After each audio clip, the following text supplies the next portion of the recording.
So welcome to the show. Thank you. Thank you for having me. When exactly were the elections, and then when did you take office? The election was in June, a year ago, not this last June, a year ago. Mm-hmm. And then I was sworn in January, the 1st of January. Okay, so just about a year. Yeah, so just under a year at this point, yeah. Thank you for joining us this evening thanks. and talking to us about your district that borders Councilman Gunderson's district. Yeah, I think we kind of overlap a little bit maybe there. Have you had a chance to sit down and talk with each other about, what's going to happen up there in that area? We're getting there. It's going to happen. I know it is. Yeah, no, we have not at all. It's our first actual sit down. Okay, well, let me get you some coffee, and we'll talk about what's going on up in Salida, because that has my full attention, and that is the Salida annexation possibility to Modesto. And I know that you have the map in your office for the Salida Community Plan. Tell us a little bit about that. Yeah, well, the Salina Community Plan was something that was put in place, passed by the Board of Supervisors back in 2007, I think. And what it was, it called for a whole lot of development around Salida, a lot of houses, about 5,000 houses to be built. And then once those houses were constructed, there were fees that were going to be attached to those houses that then could be used to help with a business park over on the east side of Salida, kind of west of Dale Road, north of Kernan up there. So that was the plan with the Salida Community Plan when it was first put in place. But we all know what's happened to housing. The housing market is gone. And so, and the thought was that would then be able to help Salida become incorporated, its own city, become an incorporated city through these fees on the houses for these various things.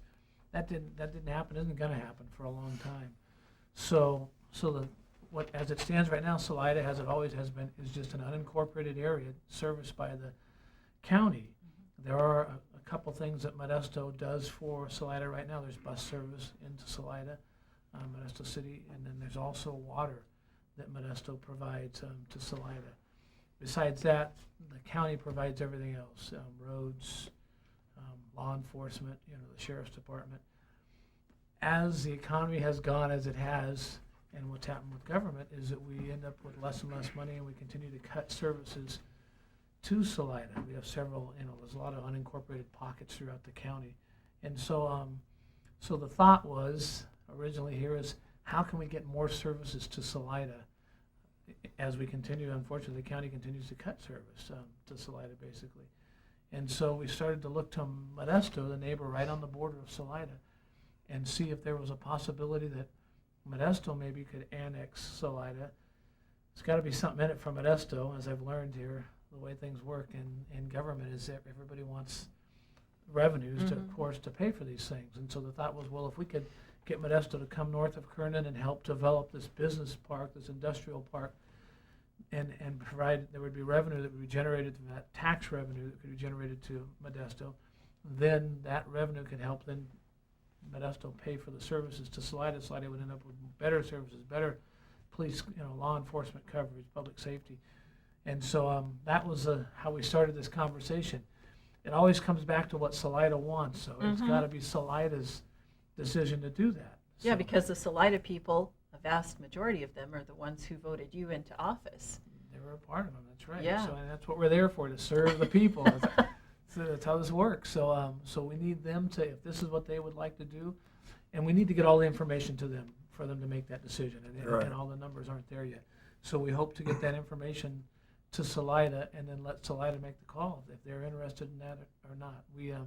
We're waiting for a mayor's race to be decided to find out in Modesto if we have a partner in Modesto that wants to do this, and John will be involved in this. So we want to find out that, first of all, that Modesto is willing to do this, and then if they are, then we go to Salida. Does Salida want Modesto? There still is, I've received a lot of emails back and forth, some for it and some against it. So we just got to get all the information out there and then let Salida decide what they want to do. But we want to make sure that Modesto, if Modesto isn't interested, then it's a waste of time. But I think Modesto is ultimately interested in that, and then it would be up to Salida to decide if that's what they want. So. Have you been talking to the MAC, the Salida MAC, Yeah. which is the Municipal Advisory Committee? Yes, that's very good. I've been doing my homework. That's good, yeah. They have MAC meetings once a month. Unfortunately, they are very, there is no attendance, not low attendance, there is no attendance at That's- MAC meetings. That's a problem. Yeah, we need to have, and that's a problem, just the apathy that's out there right now with the public. And so we need to get more, because basically at the MAC meetings, we have the MAC, people on the MAC committee, and then we have people from the county who are there and sit there in the audience, and we talk about things that are going on, and there is nobody there. So we're hoping that we will be able to fill that room when we start talking about annexation, and we'll find out. We'll be able to get the opinion, hopefully, of everybody there and see what they think. Now, you talk about the industrial park there at North Modesto, Salida. Where exactly is that The plot area- of land located? Yeah, the area on the Salida community plan called for an industrial business park. Like I said, north of Kernan, Stoddard Road, it would be, it would be to the east of Stoddard Road, and it would be west of Dale Road. So a whole area of the high school is right up there in the middle of it. Grigori High School is right in the middle of it. So how Grigori High School ended up out there, beyond me, but it's there now. Maybe they built the high school thinking that the 500 or 5,000 homes were going to be going Right, in I there. think that was I have a take on it. I do. What's your take on the Grigori High School? Well, it is kind of like a push to push the boundary of Modesto north. That's kind of how I see it. It's like a ploy. Okay, we got Grigori High School as part of Modesto City Schools. So why not? Why not? So it's kind of it's a move north for Modesto, and my point of view is, to me, farmland's really important, and it should be safeguarded. But is it practical? I don't know. Or do people want to safeguard farmland? Well, I think that's a great point. I mean, that's farmland preservation is Yeah. the most important thing. It's the number one industry in this county. If it wasn't for farmland, it's the number one industry in the state. If it wasn't for farmland, we'd be done. Unfortunately, the Salida Community Plan has already been passed, and it can't be undone. And so it has these people have vested rights. These people, the owners of this land that are within the Salida Community Plan, have vested rights, and it's 25 years that they have to develop this property. If it was up to me, I would have not had the plan. I'd undo it if I could undo the plan, but I can't. There's nothing we can do with that. So we're trying to deal with what we have, and we're hoping that would be the development, and then that would it. If we could get this industrial park going, business park going, provide more jobs here in Modesto, that's what we need to do. And then if we need more houses someday, okay, that's good. Let's build houses if we need them. I think it's going to be a long time before we need them, and I think we need to have business before we have houses. Yeah, absolutely. Yeah, and preserve the farmland. Do you know who owns that land up there? It's a lot of landowners up there. Yeah.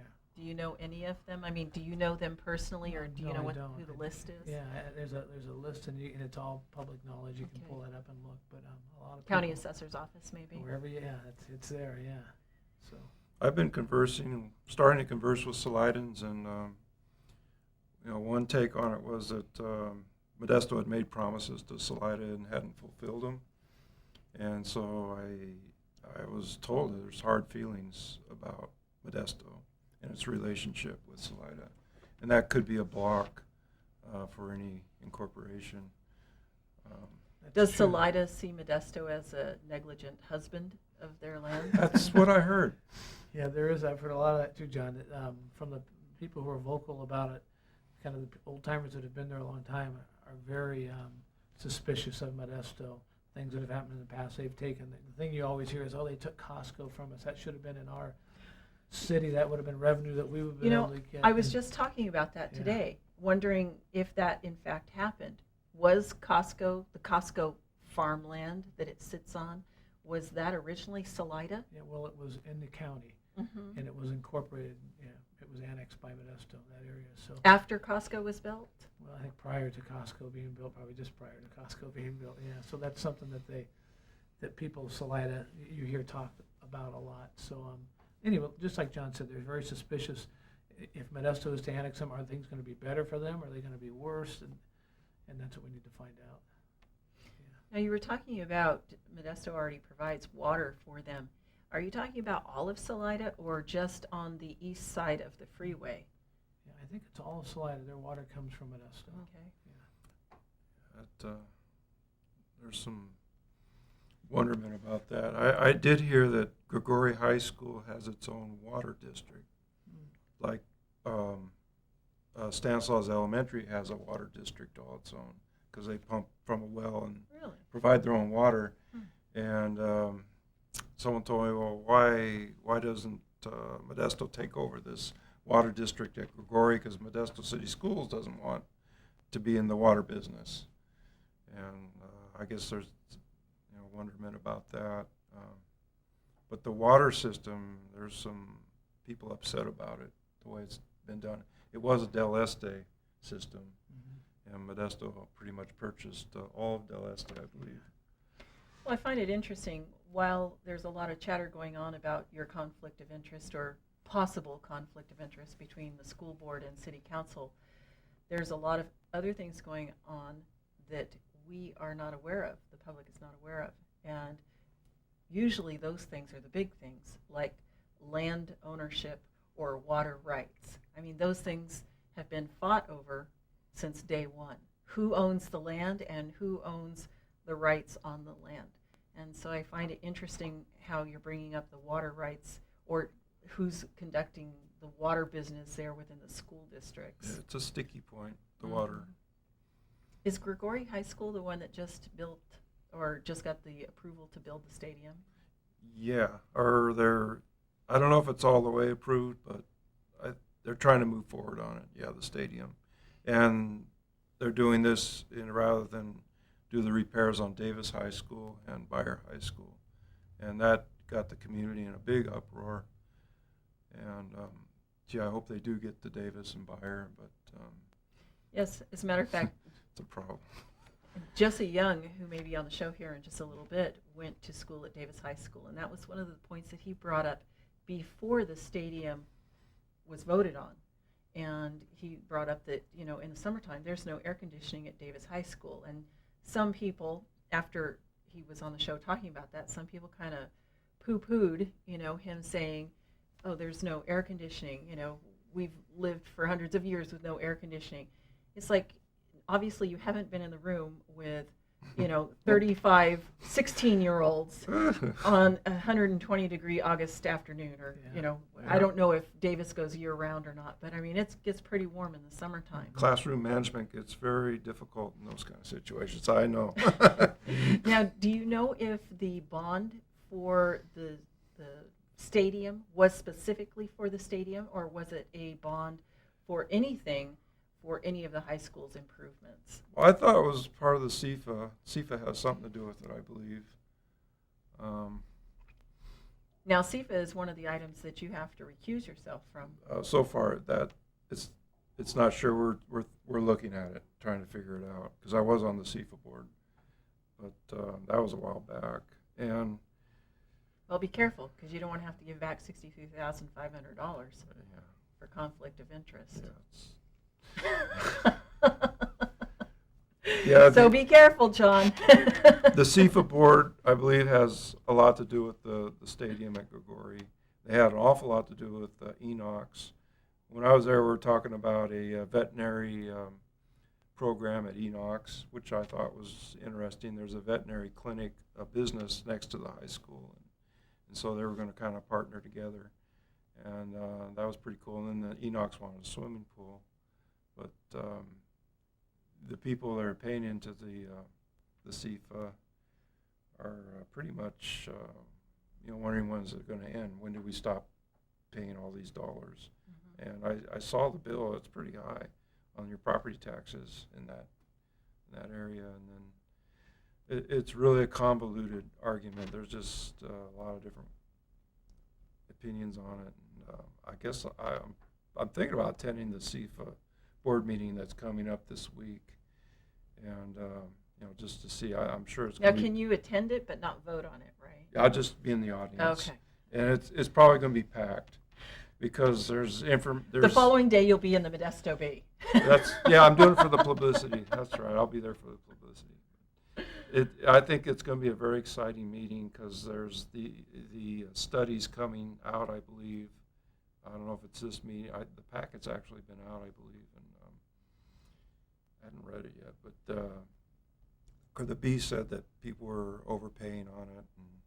And I'm not really in the position to make a judgment on it, but it really has a lot of people's attention, and it's going to be interesting to see how it all pans out.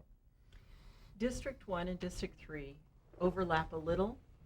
You were saying that in Yeah, the I'm beginning. not sure exactly where the boundaries are for your district. I don't know either. Yeah, okay. We'll get to that. Where's your maps? Yeah, ours are, for District 3 for the county, it runs up Tully Road. It kind of goes from river to river. If you think from the Tuolumne and head up Tully Road, it'd be everything west of Tully Road, kind of all the way up to Stanislaus River, kind of everything west. That's a simple way to look Yeah. at it. And we're looking at the possibility that the boundaries of Modesto will go up to the Right, river. you guys have your realignment stuff going Oh, on. boy, Yeah. right to the river. Now, do you have any county pockets within the city limits in your district? Oh, there's plenty of them, yeah. Out on the west side of Modesto, there's a bunch of, go out there, any place you don't see any sidewalks, that's probably the county pockets out There's there. a bunch. Now, where is your district on the west side? Does it go to Kansas or does it go to Mays? It goes, if you were, like I said, if you're all the way totally to the river and then everything west, so it really would be, kind of follows the river, Tuolumne River, along that as a southern border, so it would just be everything from kind of downtown Modesto, Okay. going west along the river, so it's down as far as, crosses Carpenter, down Paradise Road, everything out there in Paradise Okay, so Road. it goes a lot further south than I thought Yeah, that it oh, did. yeah. Yeah. Mhm. Now, does your district also border Dave Gear's district? Yeah, Dave Okay, is in there okay. too, yeah. So, do you have another councilman whose district Gear. it Yeah, borders? as far as I know, it's just Gear and, Okay. then, and John now, I think that's it. I think, I don't know where Dave Lopez's district, I think it comes right up against the border. It might cross over, Lopez might cross over into mine also. Yeah, we'll have to see. And the city, I think, is in the middle of They're their realignment. redistricting. Yeah, Yeah. it's getting their new lines. Well, the there. three of us could meet with you and not have a quorum. Yeah, that's awesome. To work on that. How does the county work with the city? Because you do border so many Yeah. streets and districts, do you think that the county works hand in hand with the city, or do you think the county kind of has its own entity and the city has its own and you only converse when absolutely necessary? Well, the county, borders all the cities are within the county, so every one of the supervisors has cities in their district. Counties, at this point, cities and counties aren't working well enough together, and that's something that we're working on really hard. Everybody seems to look at the county. I've learned this as I've gotten in there as kind of the big gorilla in the room. But we're all in the same boat, and the citizens could care less where the lines are. They just know that they pay their taxes and they want services. And so we need to make sure as representatives, whether we're for the county or the city, that we're working together, that we're consolidating services, there's no duplications there, that we're just providing, services to the citizens. And up to this point, it's been tough. There's been areas, that all the time we're looking to try to, at least I am, since I've been involved, areas that we're trying to consolidate things and provide services, a better service for a cheaper price to the citizens. And you can just see there's these little turf wars that are out there. Everybody has their little silos up, and when you start asking staff for both the cities and the counties to try to combine things, the first answer out of their mouth, and you'll find this, John, is, oh, you can't do that. It's not going to work. No, we can't work with them. Well, we did the JPA for the fire Yeah, the in fire is a Salina. great example. Of That's working, I think. That's our first really good thing that's gotten going. And the firefighters, they're all for it. They say positive things about it. Yeah, So, yeah.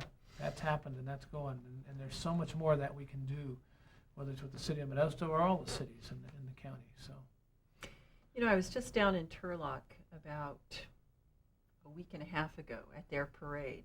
And then last Monday's show, the city manager, Roy Wasden, was one of my guests that evening. And there's a whole different atmosphere down there in the city of Turlock. It just seems very laid back and easygoing, very different than what I see going on in Modesto. In Modesto, there seems to be a lot of conflict. Do you think that comes from the county and the city conflict, and it works its way into the community? Or do you think it's the other way around, that the people who live in Modesto are already in conflict, and then it causes the county and the city to go, okay, we have to work together, but, you know, there's a gorilla in the room, you know? Yeah. Yeah, I don't know if the people really are aware of the conflicts really that happen at the staff level within the city and the county. It's something you have to be in there to kind of see. I had no idea until I got involved in the process. So I don't know that the citizens of the city, of the county are really, you know, again, people are just trying to do their work, come home, see their kids, you know, pay their bills, and they could care less what conflicts we seem to have going on. But Well, let me ask it in a different way then. Okay. I see a very peaceful community in Turlock the few times that I've been down there. In Modesto, I don't see that peace within the city limits. There are people who are in great conflict with each other just walking downtown, you know, whether it's for lunch or to go see music. It just seems that there's an atmosphere of agitation almost. Do you think, since you're for a year and you're for 3 weeks in your offices, do you think that the county and the city can help change the atmosphere of the residents of Modesto by the county and the city working more peacefully together and working better together, for lack of a better word? Do you think that that could change the atmosphere of Modesto? I mean, is there hope? And I'm asking both of you in the county and the city, can I look to you for that hope? Well, gee, when I walked into the 10th Street place, they said, yeah, he's county, he's a supervisor, and yeah, we get along great. And so I really hadn't seen any instances of friction or anything. I hadn't been around long enough. The one I read about recently in the paper was the bus transportation. There's some issue there or something. Haven't dug into it or heard enough about it yet. But gee, I'm not aware. You'd be much more aware than I would be. yeah, and you know, whatever. Modesto's a great city, great place to live. Yeah. I think we get a bad rap for a lot of things, unfortunately. But and I think that elected officials are doing everything they can to make things better. Unfortunately, the economy that we're in right now, the unemployment rate, the foreclosure rate, all these things have just, you know, hit everybody in this county at the same time, and it's something we're working to get through. Well, as a Modesto resident living in the county, I work in the city, and I go in and out of downtown Modesto several times a week. And as somebody who's down there, I would personally like to see a city councilman or a supervisor down there talking to people on a Friday night or a Saturday night. Come on down and see what it's like down there. During the week, it's kind of like Sleepy Town. Yeah. You know, between 8 and 5, everybody's at their job. But after 6, 7 o'clock at night, it's a whole different atmosphere. And Friday and Saturday night, it's a whole different animal. And I would love to have somebody from the county and the city both come down and check it out and take a really hard look at downtown Modesto and see what things can be improved upon. You're saying we should go clubbing? You want to get back into Modesto Bee, don't you? City Councilman Gunderson. I can see the headline now. Well, that's how you do it. You Caught go. clubbing down. We have clubs downtown, and they probably wouldn't mind seeing me, I guess. I don't know. Well, come on down and check it out, because if you see what's going on, and I'm not saying that it's absolutely horrible, I'm just saying there is a lot of room for improvement there. And I think because you two are in office, county and city, that you have a voice at the county and city for the residents of Modesto. And if we can improve the downtown, especially on the weekends, I think that it might bring in more revenue. Instead of building another industrial park over land that is now dirt, why don't we cultivate what we already have? Oh, yeah, that was my campaign platform, was work with what you got. And we do have a lot of good stuff going on downtown. My office, you know, is downtown. I'm down there 7 days a week pretty much. And at night, late. That's your day job. Yeah, I spend a lot of time down there. And, you know, we have the great farmers markets that are going down there. They have all kinds of things set up, you know, that they year-round that they're doing downtown. So it is a neat area. And that's what I love about Modesto is the downtown. You know, that's the town I grew up in. I remember I was just going there with my dad to his office downtown and going to get a milkshake at the bowling alley. And, you know, I mean, that's the stuff that what makes Modesto so unique is it does have this neat downtown. We might have crossed paths back then. Maybe we did. Probably, good chance. I like the A&W on G Street. Yeah, no, that's good too. Yeah. I That's used to been go there a long too. time, yeah, I Yeah. remember that. Yeah, but remember the old bowling alley by, what street is that, 13th Street maybe? Yeah, I used to league bowl Yeah. there. Yeah, and now it's an office. A bunch of offices are in there, but yeah. Modesto is very unique and has a lot of personality. Has a lot going for it. It's just got a bad rap with things over the years, and the economy has hurt us, definitely. But we've unfortunately built our economy on home construction, and we seem to continue to make that mistake, and we need to do everything we can that we don't have, you know, home construction should be a byproduct of jobs and industry and, you know, the Absolutely. agriculture that we have there, not the leading force that drives our economy. Well, if you have all the homes and the people are going over the hill to the job, they're so tired when they come home, Right. they don't go out and spend money. And then on the weekends, there's nothing to do because Modesto is not as family oriented as it could be. So what do? They leave the area. And so by building the homes, from my armchair opinion here, we have all these homes that are bedroom communities, but we do not have the revenue of 200,000 population. Right. Yeah, we just, as a bedroom community, it doesn't work. Obviously it doesn't work. That's why we're in the mess that we're in. It's probably not in our best interest. Yeah, we need to, from within, bring businesses here, like I said, expand our agriculture, more food processing, you know, everything like that would complement the agriculture industry that we have here. Agriculture is a $2.5 billion industry last year. That was a farm gate from agriculture. And if you look at the multiplier effect, as much as 8, it could be $20 billion it brings into this, you know, county. Well, you were telling me something recently about how we're rank in the nation as far as agriculture and food production for the nation. It's not just California, it's not just Central Valley. It's the world. What we have in this valley is the most fertile land on the planet. And I can get on my high horse on that and go on forever, but Go ahead, you got like 3 minutes. Go ahead. No, I want to hear about saving farmland. Yeah, it's criminal what we've done up to this point, thinking that, and there'll be some who will argue, oh, well, we haven't taken that much farmland. We haven't really, there's so much farmland out there. But you have to look at the prime soils. That's right. And the prime soil is the stuff that there's nowhere else in the world. They don't have the climate and the soil that we have here. So we can make, in accounting, this is an example that I always use. In accounting, when I was in school, we'd always talk about widgets, a factory that would make widgets, and then you would sell your widgets and you look at your cost. Well, we have a widget here in our agriculture industry, and we have everybody in the world wants what we have there. We have the world by the tail. We have a product that everybody wants and needs. And so why wouldn't we, you know, exploit that, promote that product, instead of thinking, oh, geez, we got to get away. We're too much, you know, centered in this agriculture. We need to get more diversified. Let's get other. That's fine if you want to infill within your cities and bring in more industry and businesses. That's great, but don't do it at the expense of agriculture. It reminds me of the old saying, jack of all trades and master of none. Yeah. And that's kind of where I think Modesto has gone, that they want to diversify so much that now we're master of none. Right. And one of the greatest resources we have is our land, as well as our water. Do either one of you, I say any of you, there's 3 people in the studio, but only 2 of you on the air. Do either one of you want to comment on the possible water sale to San Francisco? Oh, I don't know that much about it. I know they get it from Hetch Hetchy, the flooded Little Yosemite up that way.